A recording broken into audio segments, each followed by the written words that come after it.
Hello.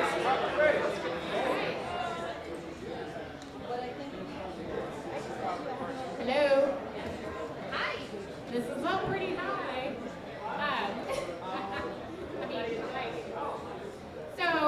Good evening, everyone. Thank you so much for coming out to the February Film, Music, and Interactive Happy Hour. My name is Mikhail. I am the creator.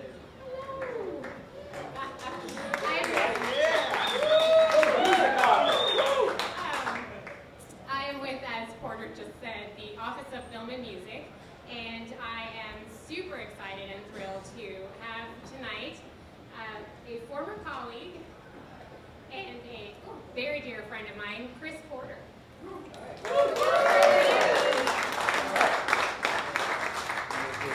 Comedian's way, I don't need this. Come over here. Thanks for coming to me, buddy. Wow, I didn't know what I was looking for here. Can you hear me all right?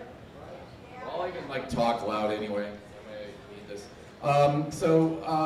Great to have you here. I've been asked to talk a little bit about the programming world of festivals, and I'll mainly do that, but I kind of want to give a little bit of an overview, big picture things, so that'll kind of dictate where I go with this conversation. So, and I'm not sure, I guess it said on the thing, so I worked on the Bumbershoot Festival for about just, a little 18 years, and among some other events, and thank you.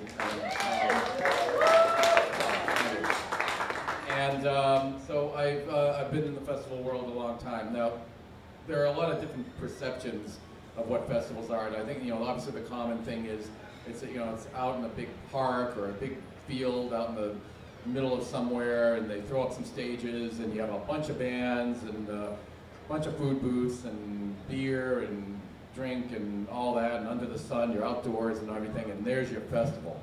And that's obviously what a lot of them are. But of course, as I think a lot of you know, we can have a lot that are in indoor venues. They're small. Some will draw only 1,000 people. Some draw 100,000 people. So it's a whole mess of things it can be. There are no rules to what it can be. But the bottom line is that it's a celebration, some sort of celebration. Granted, a celebration that puts together an organized realm of performances, presentations, and what have you. So festivals have been around actually for centuries. Although, of course, the common idea of what a festival is has been more decades old. Certainly very, very prevalent in Europe. A little bit smattering here in North America all these years. There's always been little blues festivals and folk festivals and what have you in Monterey, and of course we know a little thing called Woodstock, but it's really become a much more prevalent thing. The whole festival fervor thing has become much more popular these days, and so North America is certainly catching up. Now, the bottom line is, too, this may sound like an obvious thing to say, but the festival is a business.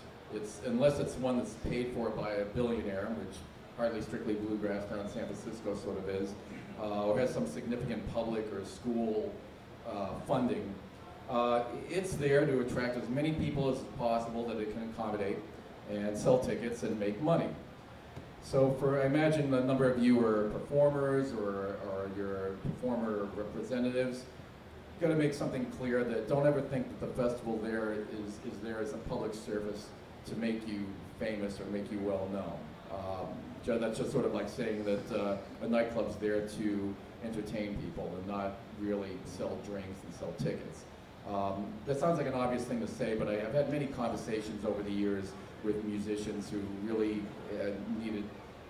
were on a learning curve about harsh realities of concert life and everything. So I just want to mention that because it's quite on the contrary. A festival wants you to help give it exposure, you being a performer, whether by you drawing your fans, drawing media attention because you've got some sort of buzz thing going on in the media world, or perhaps in some cases, certainly in cases sometimes at Bumbershoot, you may draw some sort of integrity or credibility points that you bring in that help that festival in some sort of public relations way.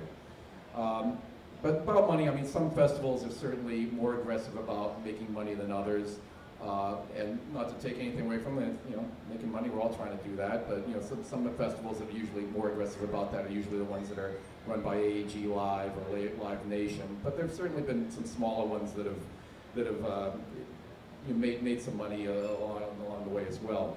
And these days, it's kind of interesting from my point of view in that, you know, I go to these conferences. I just came back from Nashville from this thing called Polestar Live. Polestar is a concert industry magazine and support system, and also another one called IMF Con, which is the International Music Festival Conference. And I bumped into a lot of people who from established festivals, but a lot of new people who are, yeah, we're starting a festival. We got a brand new festival, and sometimes it's because they had some deep pockets, or they just have this love of festivals and they're starting. And that's great, but sometimes a lot of them are in a, they're going to hit reality very, very hard. I can see it coming a mile away, because most festivals really do not make a dime the first 5 years, and as I say, the first 5 years if they're lucky of their existence, and that's even if they last 5 years. Every time you turn around, there's some new festival, and then what happened to that festival? That was fun. It's gone already? Wow. It's really, really tough, and whoever starts a festival has to make sure that they've got some deep pockets and know that it's a long-term thing. And that even goes for the Coachellas and the Bonners. They made no money. In fact, they lost tons of money when they first started. I bring all that up because all these festivals, though, hold on to some degree of a dream to sell out all of their tickets, to run smoothly, to have the artists that play at the festival tell other artists, this is such a cool festival, you should play it. Everybody wants to play this festival. It's so awesome. And also all the patrons to get on social media and say they had such a fantastic time, this festival rules, and I can't wait to buy tickets for next year's festival. That's what we all want. That's the goal, a win, what I call a win-win-win situation. Win for the patrons, win for the artists, win for the producers of the festival. So, now getting into the programming part of it, how does a festival get there? Now, I'm talking about programming here. I don't have time or opportunity to go into the production realms, sponsorship, selling techniques, and marketing schemes, but they have, you know, obviously they're a huge part of it. The production people do a lot of what I call nightmare prevention, making sure things run smoothly. Sponsorship, you know, doing all kinds of sales tactics. This sponsorship world goes up and down as far as opportunity for festivals. And of course, marketing has evolved so differently with the whole social media world. But all of that doesn't happen. It's all, unless there's programming. It's all driven, it all starts with programming. The programming people are building this ball, and they're starting to roll it down, which our other colleagues kind of catch. But it all starts with a program. It's not going to happen. And you know, that ball gets made by the programmer, aka the program director, aka the artistic director, aka the talent buyer, aka the curator, and also aka the booker. I'm really glad we don't use the word booker too much anymore. It sounds like booger, and I'm glad we don't use that. But talent buyer, I even hear people not wanting to use that name. It's getting a little overused, but it is what we are, because we're the shoppers. We're the shopper. We're buying this talent, and we love to spend money. We really do. Much to the chagrin of executive producers of festivals and the festival accountants. I've had many a talking to over the years, but that's what we do. And in a lot of ways, my job sometimes felt like I'm a little bit like akin to a stockbroker, and I'll get to why that is in a little bit. Whether we're talking about a huge festival like Bonnaroo, or a more of a genre-specific one like Decibel would be one, or the Electronic World, or the Winthrop Blues Festival. That doesn't really matter. Whichever one we're going to be looking at, you know, there's common things that we all focus on, aim to achieve, at least the ones that are successful and notable. So the first step of the whole programming process for any of us is looking at our headliners. And that, you know, that can mean, you know, generally range from that getting, you know, $1,000 for a very tiny festival to $1 million or more for these big mega festivals, thanks to this year's McCartney, Springsteen, and Jay-Z, among others. So it's you know, whatever the size of the festival, was going to focus on that first. Not to say that we're not going to look at the mid-size and smaller things. How I did it is because I knew I would always have these other stages always, we'd keep to our plan every year. So I'd work on all of that kind of together. But it all started, the first thing I'd work on would be the main stage acts. And the last thing I seemed to finish was the main stage acts. That's always the most challenging, which I'll get to in a sec. But depending on which acts you procure, the festival would procure as headliners, that'll sometimes steer what you do for the other festival, for other parts of the festival. But you have to be smart with your money, though. If say you have $500,000 as a budget, you're not going to spend $450,000 of those dollars on this one act. Although some have, and many of those don't exist anymore. But you got to be smart about it and make sure you work this all out in proportions and make sure that you look at your festival as a big picture, even though your headliner is your driver for so many of your tickets. But also depending on your festival and what your goals are, so many people go to festivals for that whole realm of discovery and seeing some of the smaller things. At least I was in the context of Bumbershoot and how I looked at it. Some festivals look at it differently, admittedly. Which headliners you go for depends on, of course, on your audience. For the sake of this conversation, I'm going to go over sort of the mid-size, what we call mid-size and large festivals: Bumbershoot, Sasquatch, Bonnaroo, Coachella, Squamish, that sort of thing. Ones that have multiple stages and to some degree will delve into some different genres of music and age groups. So the first thing I'd be looking at, really, or the whole realm of what's in my mind, is what I call timeliness.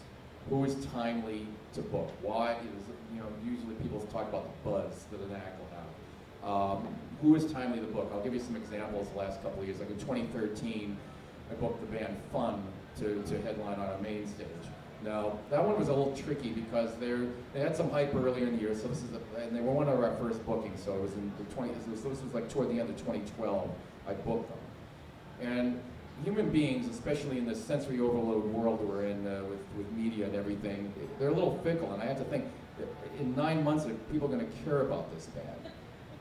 Now, luckily, the prospector in me, and that's where this job gets stockbroker-like, I was spot on because they ended up on the Grammy Awards. They ended up winning a bunch of Grammy Awards. Their next single did quite well, and they interestingly became actually the biggest drawing band we had at Bumbershoot that year. It was even more than Death Cab, which surprised me. So that was an interesting example of that. Also, Kendrick Lamar, also he was on this sort of trajectory as well. M83 that same year as too. They had that one single, and it just kept rising. They started getting played on KXP, but then all the other, commercial stations started getting on them, and that was a big thing. So again, it's timing. And even last year, it's not always the young bands. Wu-Tang Clan, who we'd had years before, and I know they do well. People would want to see them, but there was this hype that all the guys were going to be back together again. Of course, there was one guy missing. There's always one guy missing. But they were all there, and there was hype about this new record that they had and all this. So again, older acts or newer acts, there's some sort of buzz. So I'm looking at that initially, and then have to go through the little exercise. Is the band available? I always have to kind of explain this to people. God bless the patrons that we have, and even the ones that complained a lot, and they're like, why don't you book so-and-so? Why can't you book this band X? I hate you. You won't buy band X. Well, band X is in Europe all the time, or band X's bass player's got a drug problem, or band X. There's all these reasons why they're not available. So sometimes they're not available, or in a more practical way, they were in town in June, and it doesn't make sense for me to have them 2-3 months later. I need to make sure we maximize our audience. So that's a big thing. Are they available? Is the act within budget? Kind of what I was touching on there. I have this big pie and I'm chopping it up, and a lot of bands, big bands, as you probably guess, think they're worth a lot more than maybe what I think they are. So it's this whole negotiating process that we go through. Also, one thing that's really important that's gotten a lot of programming people and production people in many a fight is, can that band be accommodated from a production standpoint of that festival? Sometimes I don't find this out, sadly, until after the band's booked, but you find out there's this one act, and they've got, you know, they have to have this fire-breathing dragon behind them, and all that fire, and this and all that, the pyro, and the dancing women, and all this. So none of the opening bands can leave any of their equipment here, and oh yeah, you have to get rid of the first 10 rows, and all this stuff is going to happen, and I'm sorry, I can't book your band, we can't accommodate that. So that sort of thing, you have to, as a program, you have to have some, well, understand the practicality of certain acts, and also don't throw your production people under the bus when you book something and you make their lives miserable. I never wanted to do that to my production guys, at least never intentionally.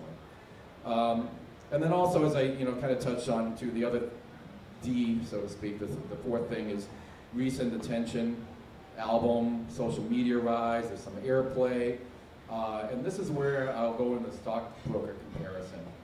Now, how many of you know about stocks? But people look for indicators and what they're going to, where they're going to invest in. So Coca-Cola, you're looking at these indicators. People who book, anything from nightclubs to festivals are looking at indicators. Anything from the old indicators would be how many tickets did the band sell last time they were in town. How much airplay are they getting? Are they getting a lot playing KXP or KNDD or KMTT, wherever? And then, I don't even know if this stuff's around a sound scan. We were looking at, how many CDs they sold in the market.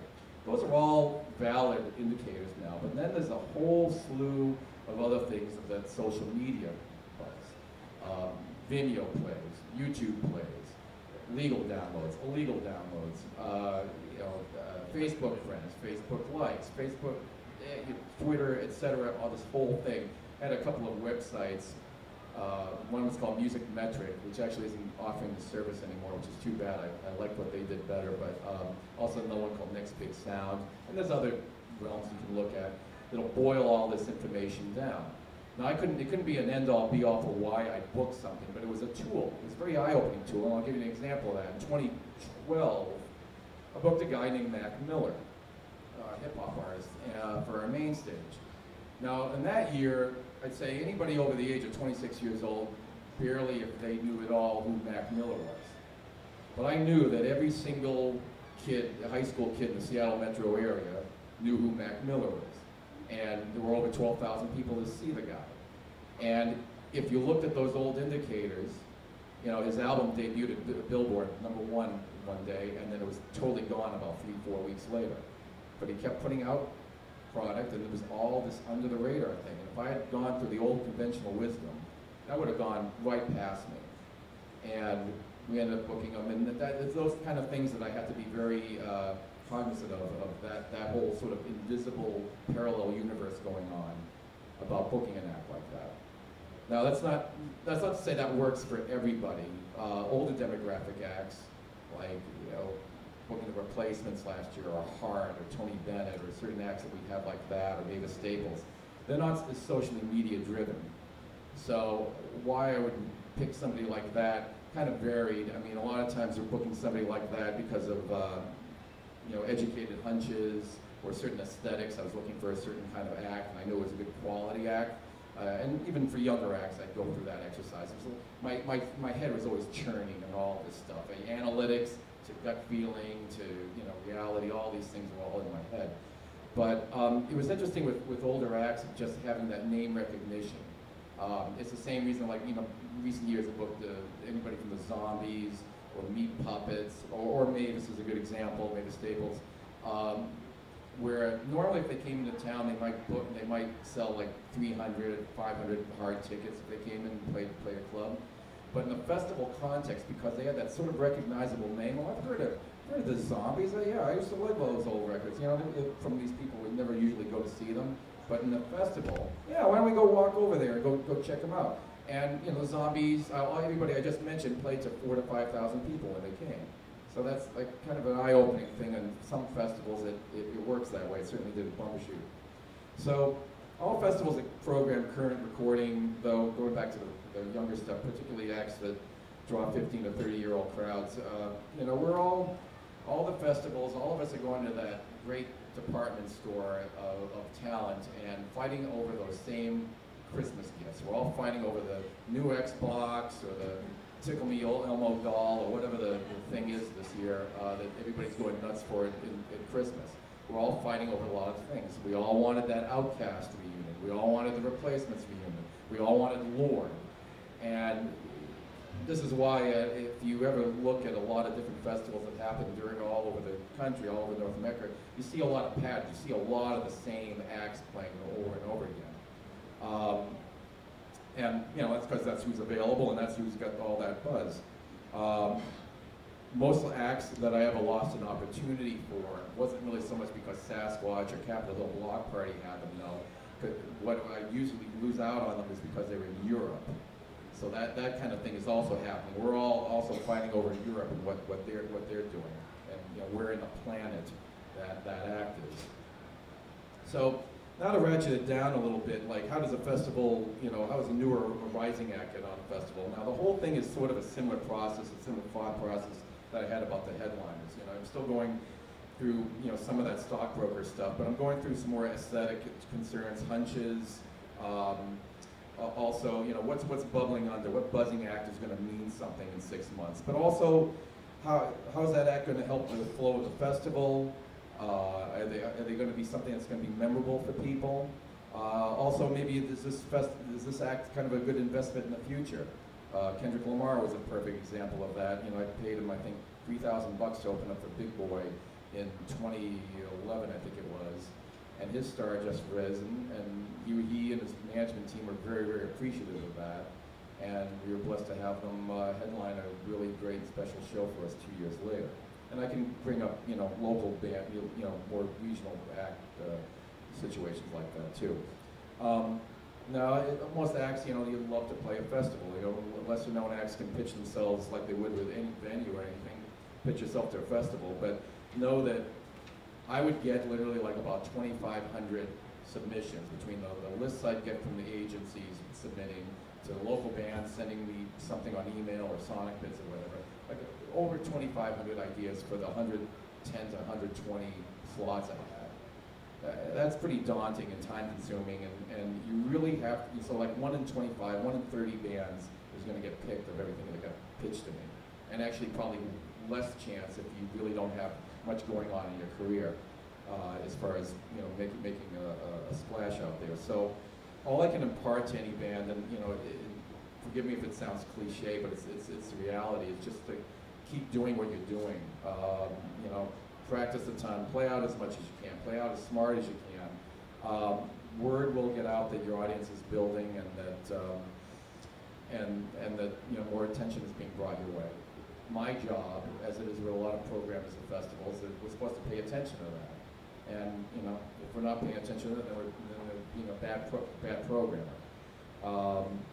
And mind you, like the club and venue buyers, you know, we're all inundated with submissions, but it often feels like to us sometimes there are more bands than people listen to them. But we have to say no to a lot of worthy bands. If Bumbershoot, for instance, had been an 8-day festival, I still couldn't have booked everybody I wanted to or felt it was worthy.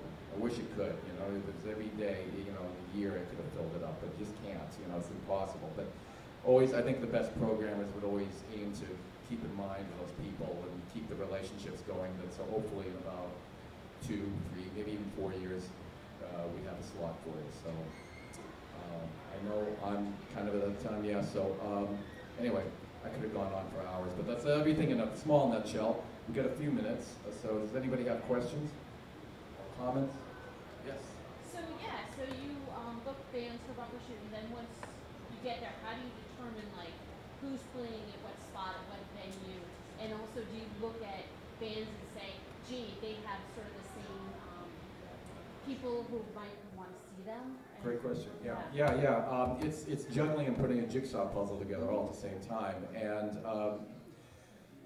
the quick answer to that, because again, I could probably write a dissertation on that. That's a great, you know, the whole flow of the festival. And I always tried my best to, like, for instance, like putting like things together and not having like things fall, you know, run into each other. Like say, you know, like a soul funk band's on one stage, and then I've got another one on another stage. I really aimed not to have them on at the same time. Sometimes schedules didn't always, the band didn't always work out that way, but that would be the aim.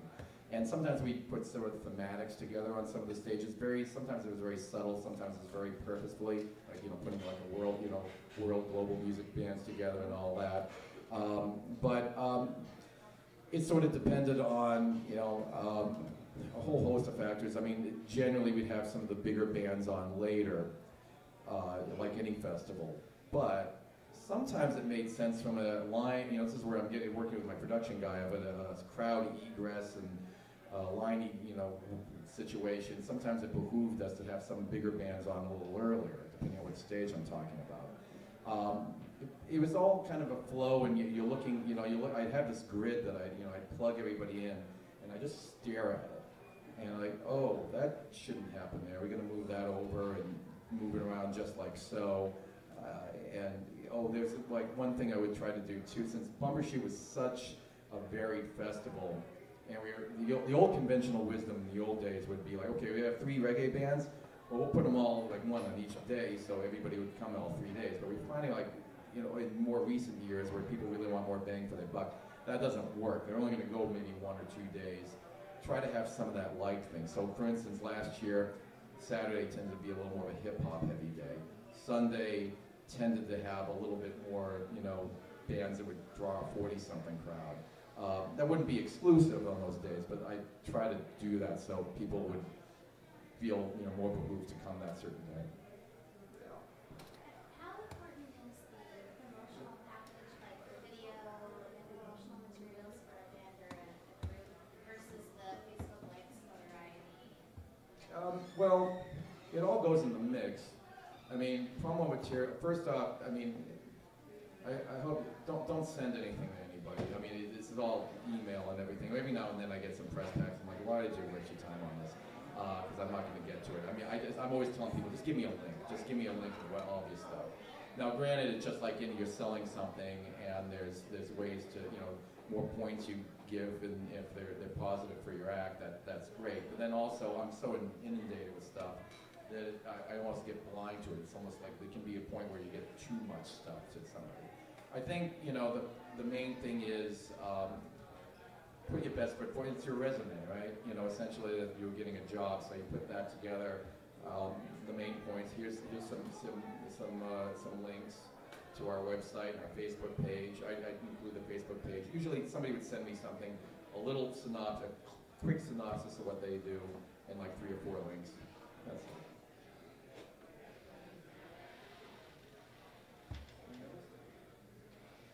Way in the back. I'll talk loud.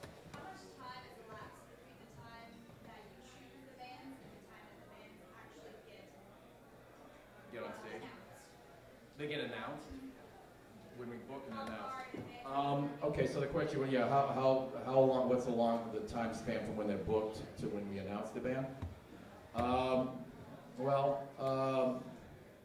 That really varied because it was really an ongoing process. I mean, with Bumbershoot and Sasquatch has, I think, around the same amount of bands, especially certainly now they do it with 4 days. I'd say, you're almost starting,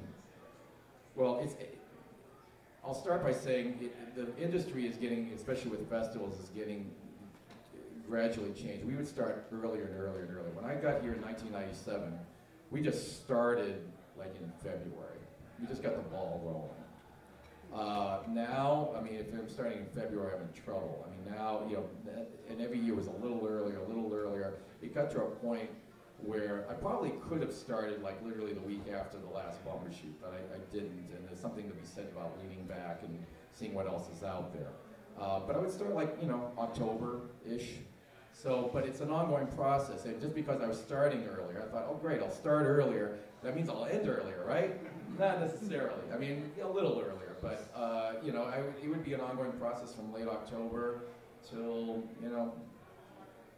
probably end of April, early May. In recent years, we were announcing in May. We were doing it a little. We used to, before we'd announce in June. And there were still some things, I'd give somebody an offer to play. This is usually with some bigger bands, but sometimes I'm waiting a long time, even though I'd give them a due date. Okay, you need to let me know in 3 weeks. Well, we can't let you know in 3 weeks. But you really want this band, don't you? So give us another 2 weeks. Okay, I'll give you another 2 weeks. Okay, wait 2 weeks. Well, we still don't know. And that's this fight I'm dealing with getting decisions and stuff. But so it could be a month. Your quick answer would be a month, or it could be 6 months. It really, or 8 months. It depends.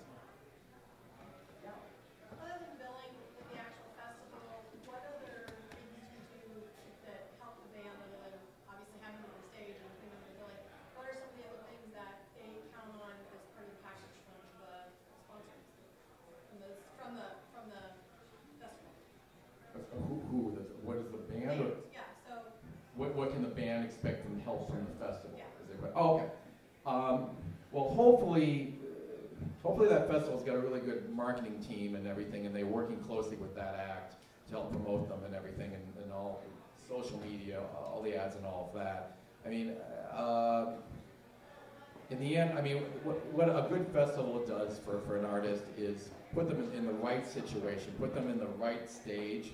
They're not this small band and they're playing in this big stage and there's 500 people in front of them. That's great, but it's in this 10,000 area, so it feels good. You want to put them in a comfortable spot. I don't want to put an act in any more uncomfortable spot than it is uncomfortable for me. So it's putting them in the right space, having some good production, having good communication, and all that. And then obviously it's a great exposure thing, as you touched on, having them on stage and all that. That's a big thing. But leading up, to me, I'd always say that it's, well, you have to be careful. It depends on how many bands that, you don't want to inundate the marketing department too much, but it's having really good, clear communication with that marketing department, giving them all the tools they could use early as possible.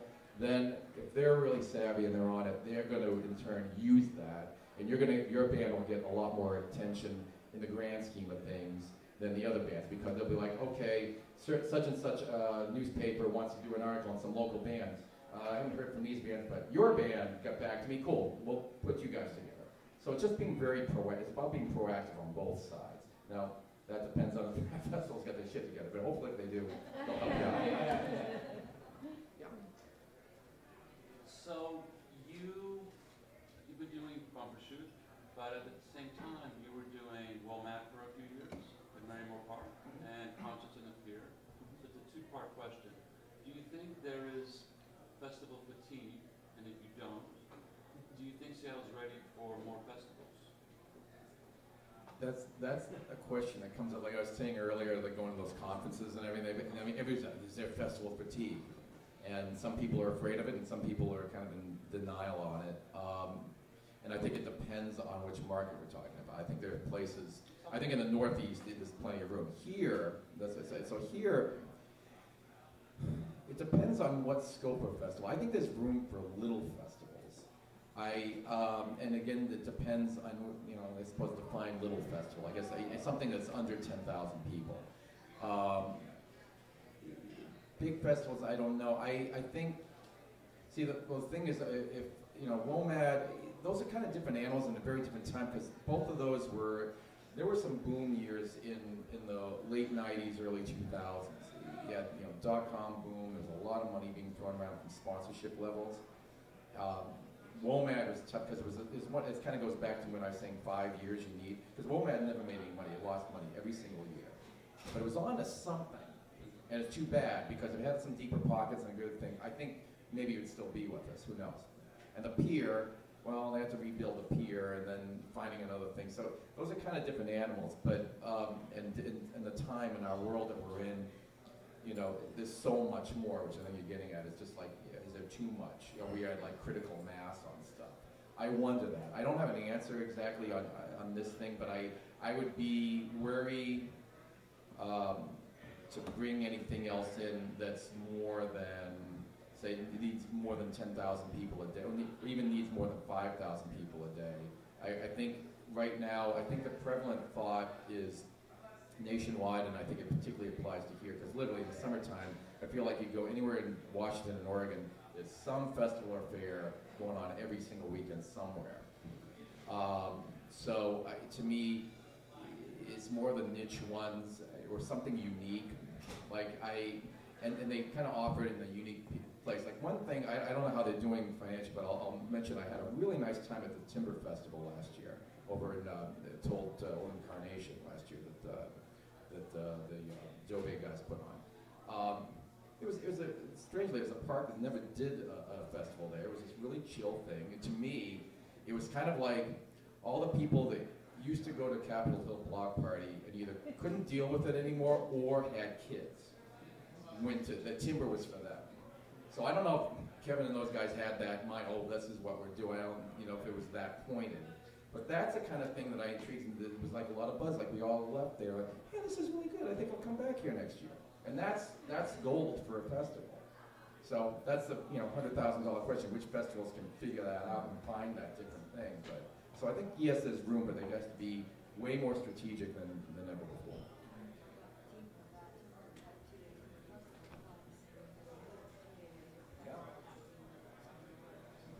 Yeah. And yeah, and I think they kind of, from what I understand, I don't know the specifics, I think they're fixing that for this year. But you're right, yeah. And sometimes, okay, we're going to do this.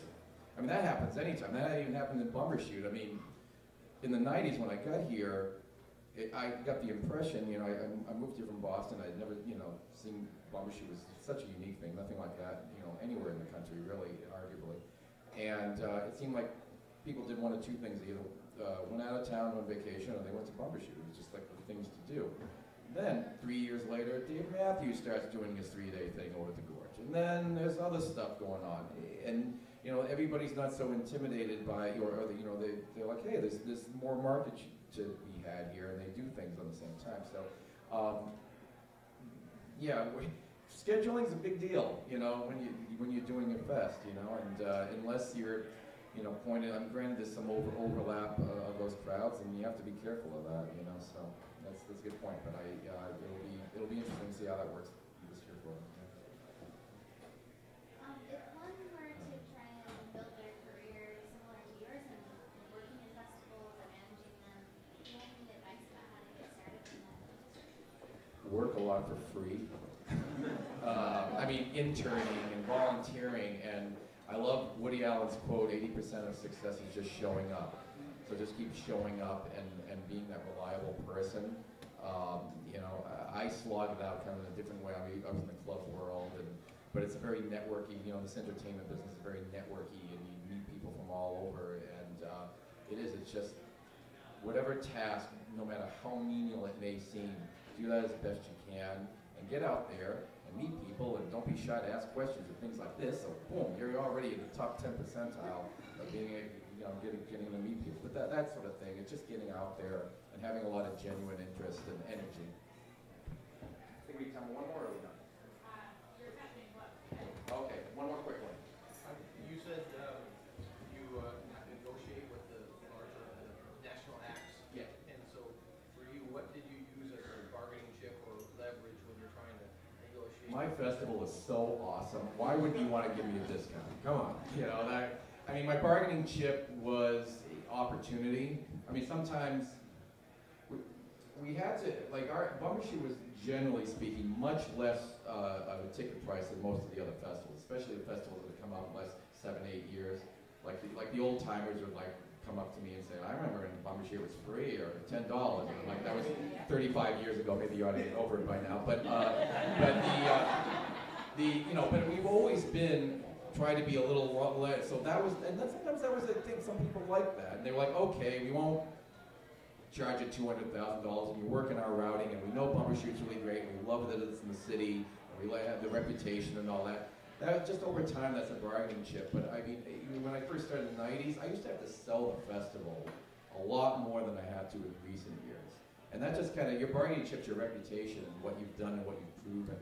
So, and either, you know, and if you don't want to do it, there are other bands that will want to do it, hopefully. Guys, thanks so much. I had a good time.